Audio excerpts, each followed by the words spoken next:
कभी कभी आपका दिल जब दिमाग पर हावी हो जाता है, उस वक्त आपको कुछ समझ नहीं आता कि आपको करना क्या है।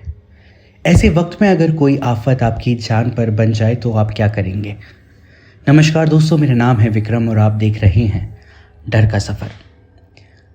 यह आप बीती आज से लगभग 1 महीने पहले की है, जब मैं घूमने के लिए राजस्थान गया था।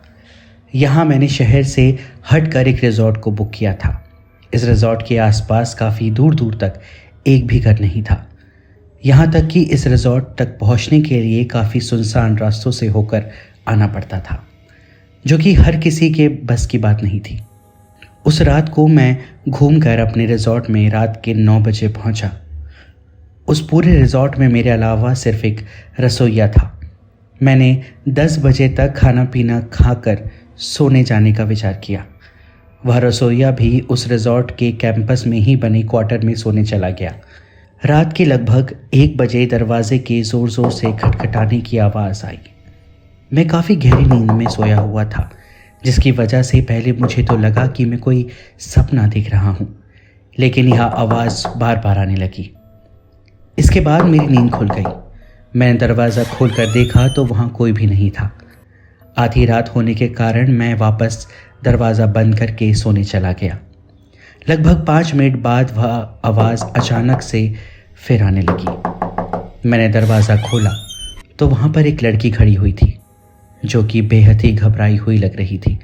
मैंने जब उससे उसके घबराहट का कारण पूछा तो उसने बताया कि मैं होटल खोजते खोजते इधर आ गई हूँ।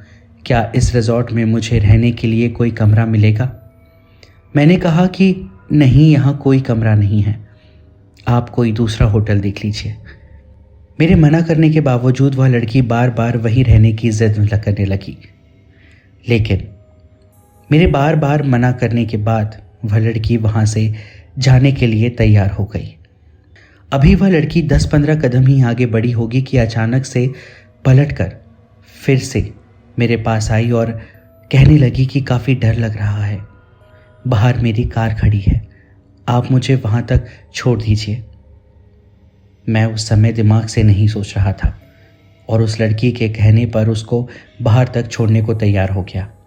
मैं धीरे धीरे उस लड़की के आगे आगे चलता रहा और वह लड़की धीरे धीरे मेरे पीछे आती रही।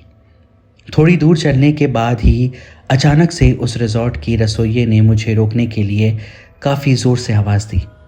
मैं पीछे पलट कर देखा तो उस रसोइये ने मुझे बार बार रोकने का इशारा किया। अचानक से लगा कि मैं नींद से जाग गया हूँ। मैंने देखा कि मैं उस रिजॉर्ट के मेन गेट के पास बने कुएं के मुंडेर पर खड़ा था। अगर मैं 2 कदम और आगे बढ़ता तो उस कुएं में गिर जाता।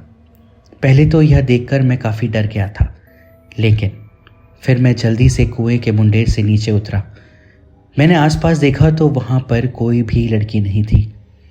मुझे तब जानकर यह एहसास हुआ कि अगर कोई लड़की इतनी रात को अकेले होटल खोजने आ सकती है तो रिजॉर्ट से बाहर आने में उसको क्यों डर लगेगा। तब तक वह रसोइया भी दौड़ते दौड़ते मेरे पास पहुँच चुका था। उसने बताया कि कई साल पहले एक पति पत्नी इस होटल में रहने आए थे। अपने पति से लड़ाई करने के बाद एक रात को पत्नी ने इस कुएं में कूदकर अपनी जान दे दी थी। इसके बाद से ही उस लड़की की आत्मा इस पूरे रिजॉर्ट में घूमती रहती है और मदद के बहाने इस कुएं के पास ले आती है।